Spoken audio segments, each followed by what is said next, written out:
All right, let's talk dumbbell lateral fucking raises. What my favorite exercise in the world. I do this shit every single fucking workout.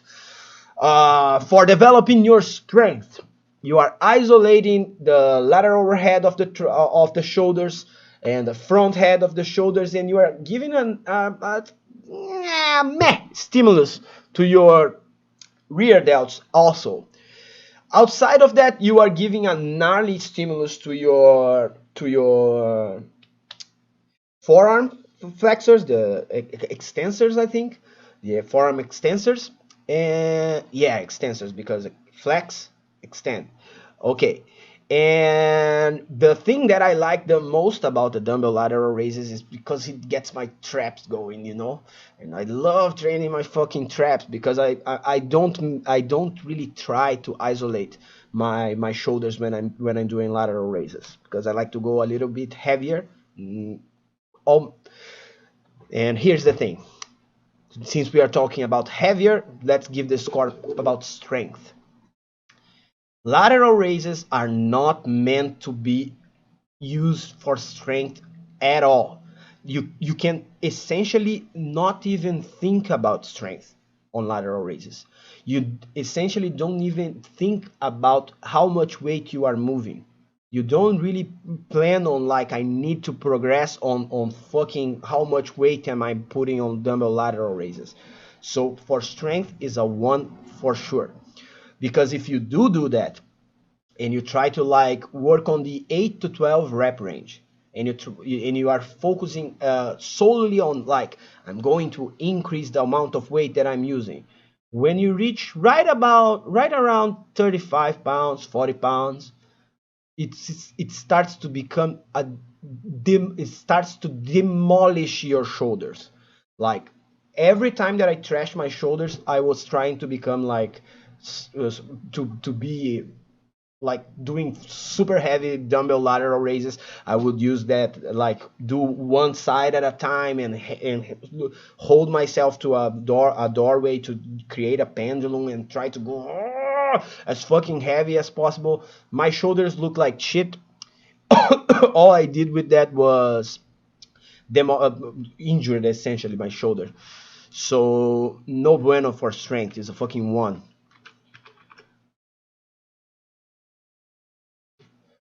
Also, for myofibrillar hypertrophy, working in the 8 to 12 range will probably stimulate myofibrillar hypertrophy. You just need to be careful to use the exercise to progressively overload the exercise with an emphasis in increasing sets and increasing frequency. That's why I say I do lateral raises as fucking often as I fucking can. Okay, so yeah, you need to implement frequency and more sets. That's the main thing that you will use to progressively overload the dumbbell lateral raises. Another thing is paying a lot of fucking attention on mind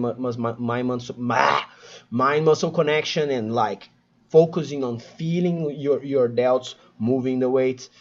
And for if you manage to do that, if you manage to ramp up your frequency, working with a weight that allows you to go only to 8 to 12 reps, then it's fucking great for myofibrillar hypertrophy. It's not insane, but it's decent enough.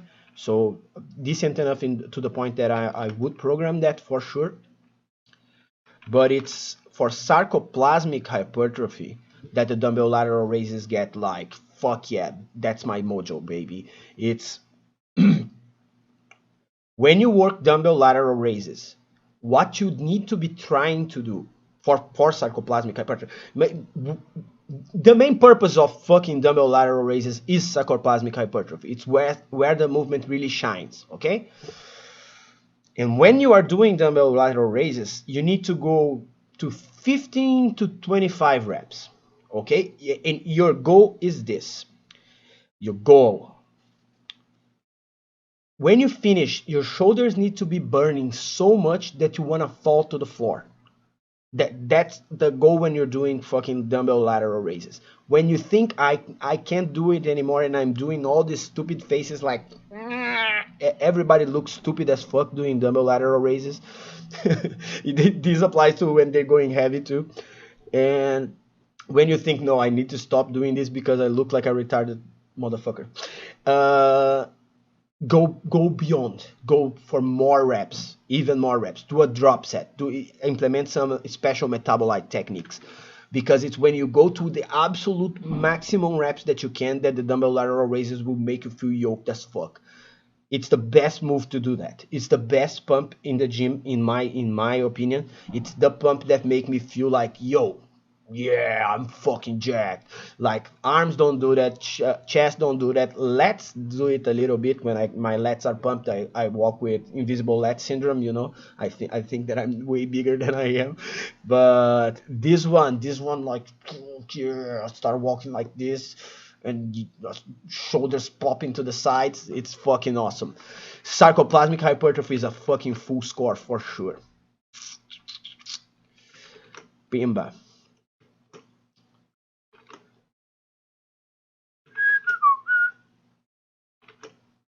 You guys are awfully quiet today. What the hell is happening? So time efficiency for dumbbell lateral raises, it's pretty bad, because if you only do dumbbell lateral raises, that's not a workout essentially. You need to be doing at least 2 to 3 exercises alongside it. So that's a fucking one for time efficiency.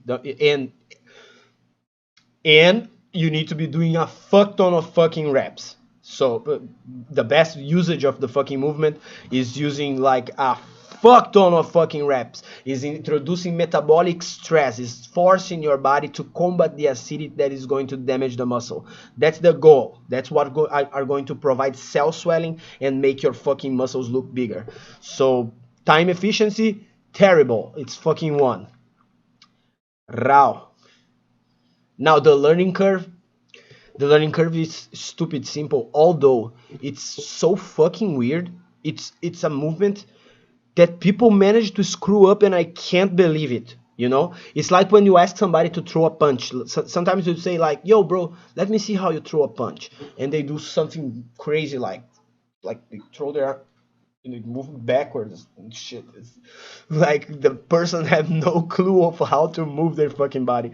And in this shit, like, fuck yeah, bro. Like, keep your arms slightly bent. Uh, yeah, just like pretend that you are Christ and open your arms, bro.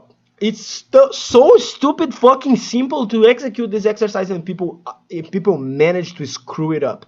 Like, what you shouldn't do is like keep your elbows completely locked out and like, and yeah, outside of that, it's stupid. It's super simple. So it's a fucking 5 for learning curve. Everybody can execute this lift. Woo! Let's go. Let's see how it scores at the end of the day. And the fucking thing is, even though this overall score it's going to be way lower than fucking hack squats that we just covered. It doesn't mean anything, because it's still a great movement to be implemented in your fucking routine. It's one of the best, to be honest. But just because you need, and that is because you need to use the right tool for the job you are trying to do. It's specificity. You need to use specific tools for specific goals.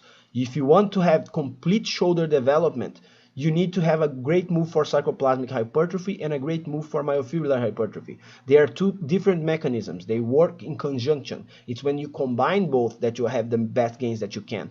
So although this is awful exercise for strength, awful exercise, not that great for myofibrillar hypertrophy, but for sarcoplasmic hypertrophy is one of the fucking best that you can do. So that's the logic of having a fucking list like that, and trying to figure out, hey, what's the usage that I can put to what's the usage of this lift. So the final score is at 15. Bum, bum, bum, bum, bum, bum, bum, bum. Shaboom.